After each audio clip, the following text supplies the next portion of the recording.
दोस्तों, आज संसद के भीतर और संसद के बाहर दोनों जगहों पर युद्ध जैसा माहौल देखने को मिला। एक तरफ संसद के भीतर एलओपी यानी leader of opposition Rahul Gandhi की बात को बार बार नकारने के बाद विपक्ष के सांसदों ने स्पीकर के ऊपर कागज फेंके और वो कागज कोई आम कागज नहीं थे, वो कागज उसी किताब के पन्ने थे जिसमें भाजपा के राष्ट्रवादिता की पोल खुल रही थी। और दूसरी तरफ जब सांसदों को इसके लिए निलंबित कर दिया गया तो संसद के बाहर मकरद्वार पर विपक्ष ने भयंकर विरोध प्रदर्शन किया। हंगामा सिर्फ यूं ही नहीं था, ये विरोध सिर्फ इसलिए था कि आखिर विपक्ष को बोलने से रोका क्यों जा रहा है। मेरे साथ भरत जी हैं, पॉइंट टू पॉइंट समझने की कोशिश करेंगे कि आखिर ऐसी क्या नौबत आ गई जो विपक्ष को स्पीकर के सामने मौन व्रत करना पड़ गया। जिस संसद में बोलने के लिए सांसद पहुंचते, अपनी आवाज उठाने के लिए पहुंचते, आखिर वहां पर मौन व्रत क्यों करना पड़ा और ये विरोध प्रदर्शन आखिर किस बात का था और भाजपा किस बात से इतना डर रही है। सब कुछ पूछेंगे भरत जी से, क्या कहेंगे भरत जी? प्रज्ञा जी, ये लड़ाई शुरू होती है राहुल गांधी के बोलने से। बिल्कुल वाजिब फरमाया आपने। राहुल गांधी आज फिर बोलने आए थे, कल 46 मिनट तक उनको बोलने नहीं दिया गया, संसद स्थगित हो गई। आज फिर जब राहुल गांधी बोलने के लिए आए तो भी कल जैसी ही स्थिति आज भी शुरू हुई। राहुल गांधी ने जैसे ही चीन और भारत के रिश्तों की बात करनी शुरू की, भारतीय जनता पार्टी ने कहा कि नो, आप ये नहीं बोल सकते हैं, चीन के बारे में आप नहीं बोल सकते हैं और किताब के बारे में नहीं बोल सकते हैं, नरवड़े के बारे में नहीं बोल सकते हैं, आप सिर्फ और सिर्फ राष्ट्रपति के संबोधन पर बोल सकते हैं, उनके अभिभाषण पर बोल सकते हैं। लड़ाई यहाँ से शुरू होती है और मौन व्रत तक पहुँचती है। पहले लड़ाई दिखाएंगे, मौन व्रत दिखाएंगे, निलंबन दिखाएंगे, प्रदर्शन दिखाएंगे, चरणबद्ध तरीके से दिखाएंगे। थोड़ा सा धैर्य वीडियो में रखिएगा। शुरुआत करते हैं राहुल गांधी बोलने जब आते हैं। चलिए।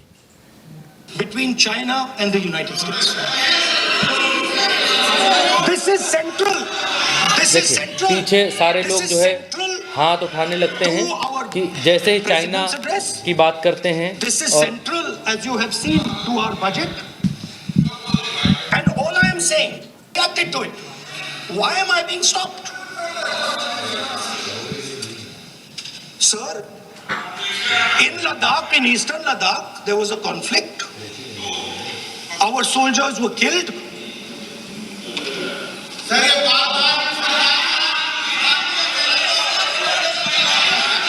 देखिए, हंगामा यहाँ से शुरू होने लगता है और दूसरी तरफ से भारतीय जनता पार्टी के लोग विरोध करना शुरू कर देते हैं और मामला शुरू हो जाता है। इसी जगह से सारी चीज़ें शुरू होती हैं।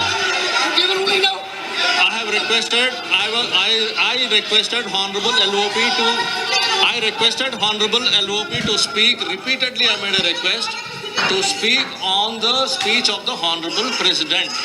प्रेसिडेंट की स्पीच पर बोलिए। सिर्फ और सिर्फ राहुल गांधी को इतनी इजाज़त थी कि सिर्फ और सिर्फ प्रेसिडेंट की स्पीच पर ही बोला जाए। अब इसके बाद क्या होता है प्रज्ञा जी? इसके बाद स्पीकर ने राहुल गांधी को बोलने से एक तरीके से बाइकआउट करना शुरू किया और दूसरे स्पीकर्स के, यानी जो दूसरे सांसद बोलना चाहते थे, उनका नाम लेना शुरू किया। लेकिन विपक्ष में पहले से ही इस बात के लिए सहमति बन गई थी, बोलेंगे तो राहुल गांधी के बोलने के बाद बोलेंगे, वरना नहीं बोलेंगे। स्पीकर ने जब दूसरे विपक्ष के सांसदों के नाम लेने शुरू किए कि फलाना आप बोलिए, ढिमकाना आप बोलिए, ढिमकाना आप बोलिए, तो लोगों ने बोला ही नहीं, लोगों ने मौन व्रत धारण कर लिया कि हम मौन व्रत पर हैं जब तक राहुल गांधी नहीं बोलेंगे। आइए दिखाइए सब बारी speech of the honourable president माननीय श्री नरेश उत्तम पटेल जी। आप बोलना नहीं चाहते हैं, माननीय श्रीमती शताब्दी राय, माननीय श्रीमती शताब्दी राय। शताब्दी राय ने भी बोलने से इनकार कर दिया यहाँ पर। माननीय श्री डीएम खातिर आनंद। अब इसके बाद प्रज्ञा जी क्या होता है कि जब लोग बोलते नहीं हैं, बोलना नहीं चाहते हैं, तो फिर हंगामा और बढ़ता है। तो इसी हंगामे के बाद स्पीकर के मुंह पर पन्ने फाड़कर फेंके जाते हैं। दिखाइए। ये वही हंगामा था जहां पर स्पीकर के मुंह पर पन्ने फाड़कर फेंके जाते हैं, और इससे पहले भी राहुल गांधी को बहुत ज़्यादा देर तक बोलने से रोका गया। उसकी भी पूरी की पूरी स्पीच है, लेकिन उसको दिखाने का मतलब नहीं है। ये रही वो राहुल गांधी की स्पीच फर्स्ट हाफ में, जब राहुल गांधी बोलने के लिए उठते हैं, खड़े होते हैं, तब भी ऐसा ही हंगामा होता है, तब भी ऐसे ही हल्ला होता है। I am happy not to quote it directly. No problem. But I have to be allowed to speak about it. Honorable LOP, Shri Speaker, Rahul sir. Gandhi ji, Chairman, please sir. Chairman, sir. listen. Chairman, sir.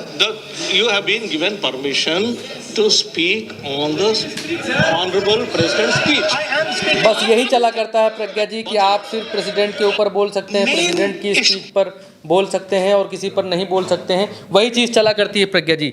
तो कहानी शुरू होती है बोलने से, राहुल गांधी को बोलने से प्रतिबंधित किया जाता है, रोका जाता है, विपक्ष के लोग मौन व्रत धारण कर लेते हैं। जब राहुल गांधी को बिल्कुल रोक दिया जाता है तो वो स्पीकर के ऊपर जो है वो पन्ने उड़ाते हैं, फेंक कर स्पीकर के मुंह पर पन्ने मारते हैं, जो स्पीकर के मुंह के ऊपर से गुजरते हुए दिखाई देते हैं। अब कहानी प्रज्ञा जी बढ़ती है आगे। कहानी आगे ऐसे बढ़ती है कि स्पीकर के ऊपर पर फर्स्ट हाफ में देखिए किस तरीके से पेपर फेंके गए, वो आपने देखा। एडजर्न कर दी जाती है, इसके बाद लोकसभा एडजर्न कर दी जाती है, 3 बजे तक के लिए एडजर्न होती है। और 3 बजे प्रज्ञा जी दोबारा से जब शुरू होती है तो पहली बार में जो पेपर फेंके गए थे स्पीकर के मुंह के ऊपर प्रज्ञा जी, उसमें सांसदों को निलंबित किया गया था। जब सांसदों को ये बात पता चली कि भाई इतनी तानाशाही कि सिर्फ पेपर उड़ाने पर जो है सांसदों को निलंबित कर दिया गया, तो सांसदों ने पेपर का बनाया चूरा, और चूरा बना करके जो है वो स्पीकर के ऊपर यहाँ पर जब दिलीप सकैया दूसरी बार उपसभापति आए तो उनके ऊपर जो है पेपर इस तरीके से उड़ाए गए। आप देखिए पेपर फाड़कर उनके मुंह पर इस तरीके से उड़ा दिए गए। अब कहानी संसद में ख़त्म होती है और कहानी आगे बढ़ती है, संसद स्थगित हो जाती है कल तक के लिए। कहानी आगे बढ़ती है, पहुंचती है संसद के बाहर। संसद के बाहर राहुल गांधी को बोलने नहीं दिया जाता है, तो संसद के बाहर राहुल गांधी प्रदर्शन करते हैं। राहुल गांधी और उनके बहुत सारे तमाम साथी प्रदर्शन की मुद्रा में आप यहाँ पर देखेंगी कि प्रदर्शन करते हुए दिखाई दे रहे हैं।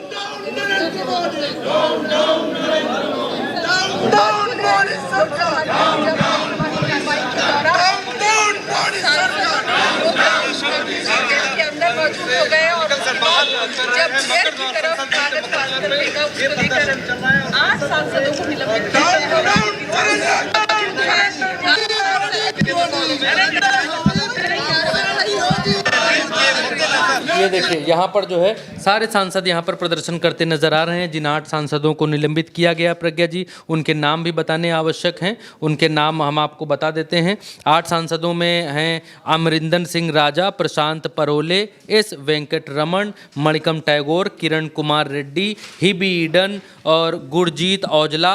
इन सारे लोगों को प्रज्ञा जी निलंबित किया गया। 8 लोगों को निलंबित किया गया। जिन 8 सांसदों को निलंबित किया गया उन 8 सांसदों ने भी संसद के बाहर धरना दिया। आप देखिए ये वो सांसद हैं जो सांसद हैं जिनको निलंबित किया गया। धर्मेंद्र यादव यहाँ पर आते हैं। धर्मेंद्र यादव भी इस धरने में शामिल हो जाते हैं। समाजवादी पार्टी के जो विधायक हैं वो भी सांसद हैं, वो भी पीछे आकर यहाँ पर खड़े हो जाते हैं। जो भी कांग्रेस का समर्थन करने वाले सांसद हैं, समाजवादी पार्टी या जो भी इनके साथ गठबंधन में है, वो सब लोग यहाँ पर आकर खड़े हो जाते हैं। ये सांसद वही सांसद हैं जिन सांसदों को निलंबित किया गया है प्रज्ञा जी। अब कहानी इससे आगे बढ़ती है। कहानी आती है अब राहुल गांधी अपनी बात रखते हैं संसद के बाहर। अब वो बात राहुल गांधी की सुननी चाहिए। मैं 3 चीजें बोलना सुनाइएगा प्रज्ञा जी। 4 महीने से रुकी थी। 4 महीने से कुछ बदला नहीं। किसी ना किसी कारण जो मैं जानता हूं नरेंद्र मोदी जानते हैं। नरेंद्र मोदी जी ने कल शाम उस डील को साइन कर दिया। नरेंद्र मोदी जी पर प्रेशर है, भयंकर प्रेशर है, और नरेंद्र मोदी जी का जो इमेज का गुब्बारा है, जो हजारों करोड़ रुपए लेकर बनाया गया था, वो फूट सकता है। इशू ये नारावाने की स्टेटमेंट नहीं है, ये साइड शो है, और वो भी जानते हो, मैं भी जानता हूं। मेन बात ये है कि हमारे प्रधानमंत्री को कॉम्प्रोमाइज कर दिया गया है। किसने किया है, कैसे किया है, ये हिंदुस्तान की जनता को सोचना है।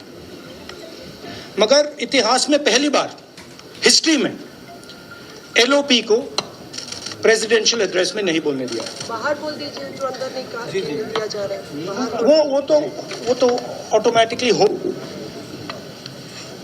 क्योंकि जिन लोगों ने उनकी इमेज बनाई, नरेंद्र मोदी जी डरे हुए हैं, क्योंकि जिन लोगों ने उनकी इमेज बनाई है वो अब उस इमेज को फोड़ने लगे हैं। एक अदानी जी पर केस है यूनाइटेड। तो ये है प्रज्ञा जी, आज संसद में जो पूरा युद्ध जैसा माहौल देखने को मिला, उसकी एक पूरी ओवरव्यू और ओवरऑल तस्वीर कि किस तरीके से राहुल गांधी को बोलने से रोका गया। तो प्रदर्शन हुआ तो कागज़ फेंक कर मारा गया। दो उपसभापतियों के मुंह पर दो बार लोकसभा एडजर्न हुई, अब कल तक के लिए एडजर्न है। और संसद के बाहर राहुल गांधी ने प्रदर्शन किया, सांसदों ने मौन व्रत रखा ताकि राहुल गांधी को बोलने दिया जाए। और फिर 8 सांसदों को निलंबित कर दिया गया, और निलंबन के बाद वो 8 सांसद भी संसद के बाहर धरने पर बैठ गए। कब तक के निलंबन है, कैसा निलंबन है, वो अभी तक सामने नहीं आया है, वो आएगा तो वो भी आपको बताएंगे। क्या तो कुल मिलाकर के लिए दोस्तों, इस वक्त पर अगर हम देखें तो युद्ध जैसा माहौल है, और ये युद्ध जैसा माहौल सिर्फ इसलिए है क्योंकि भाजपा नहीं चाहती है कि जो मुद्दा राहुल गांधी उठा रहे हैं, जो बात राहुल गांधी बार बार कह रहे हैं, जो नरवणे की किताब में लिखा हुआ है, वो बात लोगों के सामने नहीं आने पाई। ट्रेड डील को लेकर के भी राहुल गांधी ने बहुत साफ कह दिया है कि प्रधानमंत्री कॉम्प्रोमाइज हो गए हैं, यानी कि प्रधानमंत्री को समझौते के लिए मजबूर कर दिया गया है। ये बहुत सारी चीजें आज दिन भर रही, हम फिलहाल आपको हर एक खबर समय समय पर बता रहे हैं। आप तक सारी खबर पहुंचती रहे, इसके लिए चैनल को सब्सक्राइब जरूर कीजिएगा, क्योंकि हमारे पास कोई फंड्स नहीं है, कोई बड़े संसाधन नहीं है कि हम आप तक आसानी से सारी खबरें पहुंचा पाएं। आपको हमारी मदद सिर्फ इसी तरीके से करनी है कि चैनल को सब्सक्राइब करना है और वीडियोस को शेयर करना है, ताकि आप तक सारी खबरें पहुंचती रहें। नमस्कार, जय हिंद।